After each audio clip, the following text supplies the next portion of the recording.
ज्वलल्ललाटपट्टपावके किशोरचन्द्रशेखरे रतिप्रतिक्षणं मम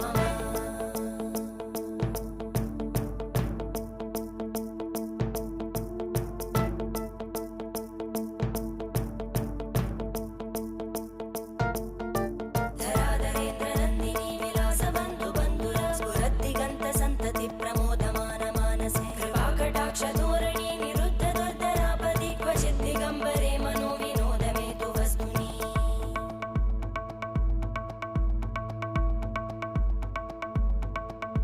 जटाभुजङ्गपिङ्गळस्फुरद्